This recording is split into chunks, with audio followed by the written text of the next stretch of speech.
यदि आप सरकारी कर्मचारी हैं या प्राइवेट सेक्टर में कार्य करने वाले कर्मचारी हैं, यदि आपने पेंशन के विकल्प के तौर पर न्यू पेंशन स्कीम को चुना है, तो आपके लिए यह बेहद जरूरी हो जाता है कि आप एनपीएस के विड्रॉल रूल के बारे में आपको पता होना चाहिए कि आप एनपीएस के तहत जो आपकी जमा राशि है उसे आप कैसे निकाल सकते हैं। दोस्तों, आज के इस वीडियो में हम विस्तार से जानने की कोशिश करेंगे कि एनपीएस में जो आपके पैसे जमा हैं, जब आपको जरूरत हो तो आप अपने रुपयों को कब, कैसे और कितना निकाल सकते हैं।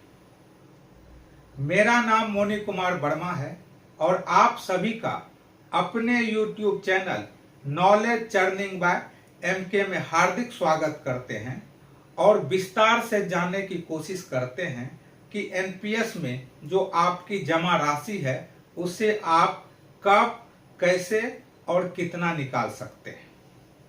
दोस्तों, जब हम एनपीएस में रुपये निकालने की बात करते हैं तो मेरा मतलब टीयर 1 अकाउंट से है। दोस्तों, एनपीएस में दो तरह के अकाउंट होते हैं, एक टीयर 1 अकाउंट और दूसरा टीयर 2 अकाउंट। टीयर 1 अकाउंट जो है वह कंपलसरी है। हर एक कर्मचारी को नियमित तौर पर इस अकाउंट में अपना योगदान देना पड़ता है, कंट्रीब्यूशन देना पड़ता है। वहीं टीयर 2 अकाउंट जो है वह स्वैच्छिक है, वह इन्वेस्टमेंट पर्पस के लिए उसका उपयोग किया जाता है। आप टीयर 2 अकाउंट में जब चाहे पैसे जमा कर सकते हैं और जब चाहे पैसों को निकाल सकते हैं, उसमें कोई प्रतिबंध नहीं है। लेकिन टीयर 1 अकाउंट में जो पैसे जो है कर्मचारियों के द्वारा जमा किया जाता है उसे लंबे अवधि के लिए लॉक कर दिया जाता है और उन रुपयों को मार्केट में इन्वेस्ट किया जाता है ताकि जब कभी आप रिटायर्ड हों तो आपको बेहतर रिटर्न मिल सके। इसलिए टीयर 1 अकाउंट के तहत रुपयों को निकालना बहुत ही मुश्किल होता है। जिस समय एनपीएस को लागू किया गया था उस समय यह प्रावधान था कि टीयर 1 अकाउंट के तहत जो जमा राशि है उसे 60 वर्षों तक के लिए लॉक कर दिया गया था। लेकिन धीरे धीरे एनपीएस के प्रावधानों में थोड़ी छूट दी गई है। अब आप जरूरत पड़ने पर एनपीएस के टीयर 1 अकाउंट से भी पैसों को निकाल सकते हैं। अब हम जानने की कोशिश करते हैं कि टीयर 1 अकाउंट में जो आपकी जमा राशि है उसे कब, कैसे और कितना निकाल सकते हैं। दोस्तों, जो राशि टीयर 1 अकाउंट में जमा है उसे आप 3 तरीके से निकाल सकते हैं। एक है आंशिक विड्रॉल, इसे पार्शियल विड्रॉ कहते हैं, आंशिक निकासी। दूसरा है early exit, pre matured withdrawal जिसे हम कहते हैं। और तीसरा है सुपर एनुएशन या रिटायरमेंट के समय जब आप पैसे को निकाल सकते हैं।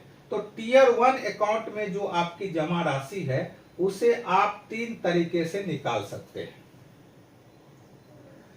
अब हम जानने की कोशिश करते हैं कि किन कारणों के तहत आप टीयर 1 अकाउंट से अपने रुपयों को निकाल सकते हैं।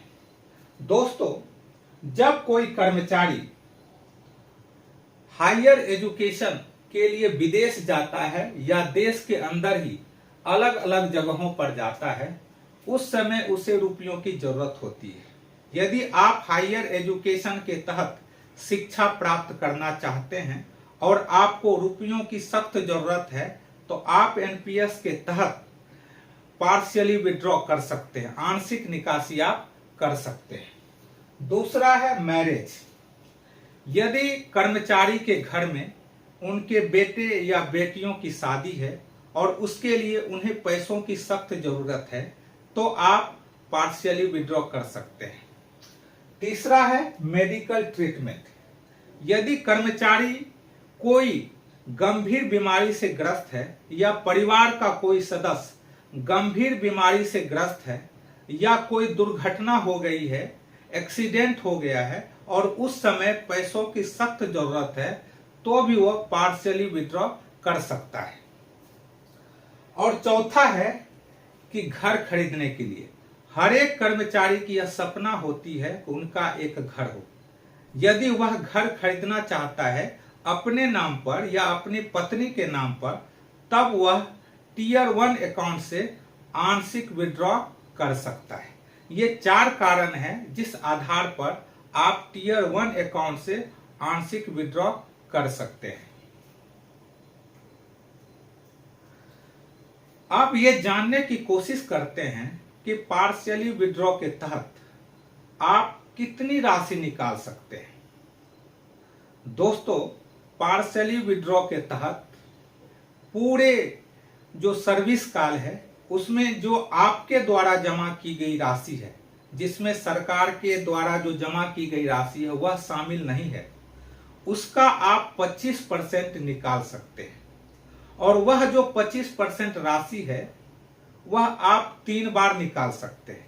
तो कहने का मतलब टीयर 1 अकाउंट से पूरे सर्विस काल में मैक्सिमम आपके द्वारा जो जमा राशि है उसका 25% निकाल सकते हैं और पूरे सर्विस काल में आप 3 बार निकाल सकते हैं।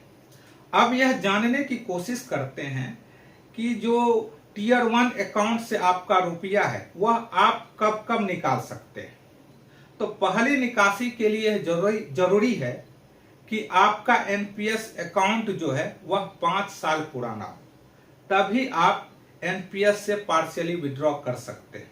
और दूसरी बार जो आप निकासी करेंगे, इसके लिए जरूरी है कि पहली बार जो आपने निकासी किया था उसका अंतर कम से कम 5 वर्षों का हो या उससे ज्यादा।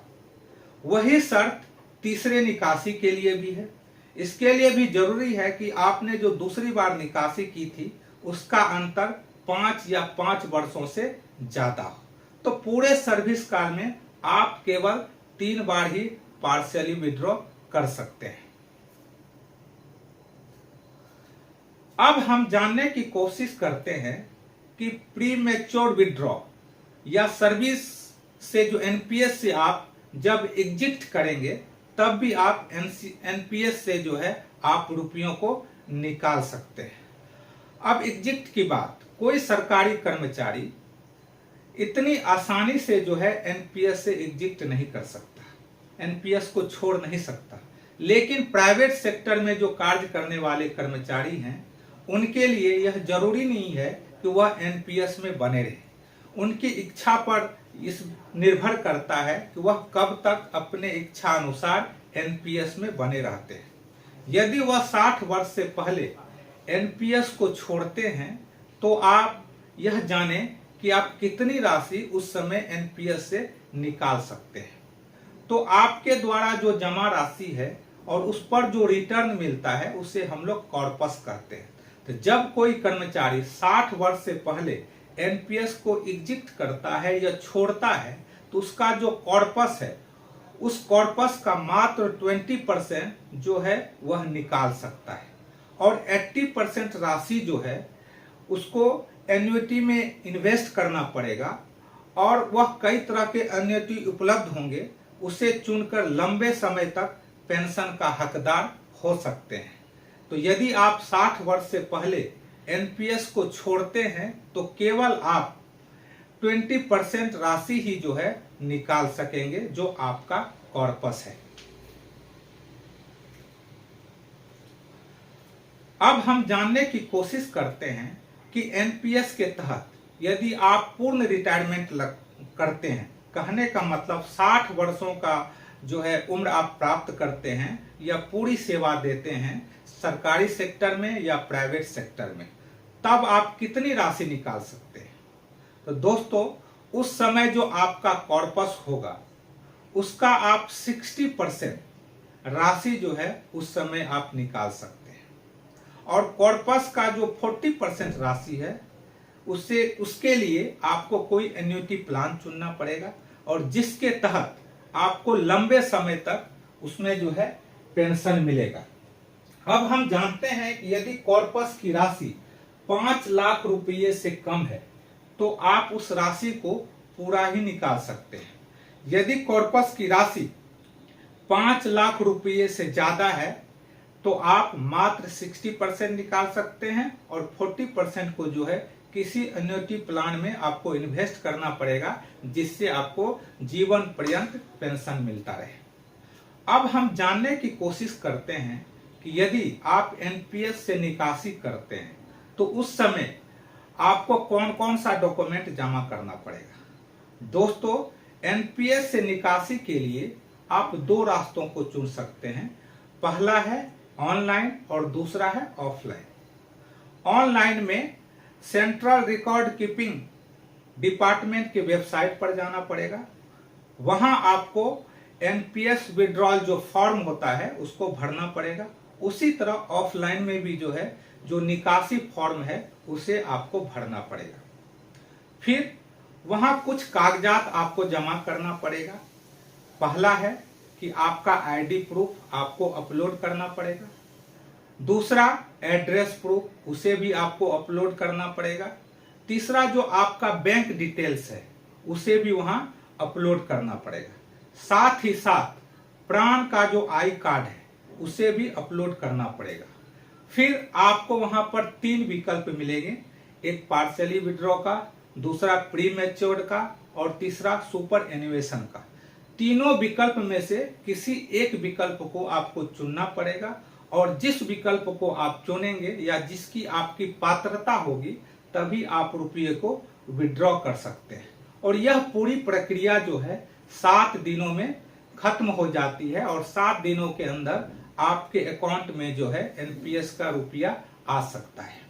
तो अभी आपने एनपीएस के विड्रॉल रूल को बेहद ही सरल शब्दों में समझा और जाना। यह वीडियो आपके लिए बेहद कारगर सिद्ध हो सकता है जब आपको रुपयों की सख्त जरूरत हो। यदि वीडियो अच्छा लगा हो तो लाइक और शेयर कर दीजिएगा, हमारे चैनल को सब्सक्राइब कर दीजिएगा ताकि ऐसे ही ज्ञान वर्धक वीडियो जो है हम आप तक लाते रहें। साथ ही साथ कमेंट बॉक्स में यह जरूर बताइएगा कि यह वीडियो कैसा लगा। यदि एनपीएस से जुड़ी आपकी कोई समस्या है उसे भी आप कमेंट सेक्शन में लिखें ताकि हम अगले वीडियो में जो है आपकी उस समस्याओं का निराकरण करने की कोशिश करें। तब तक के लिए जय हिंद, जय भारत।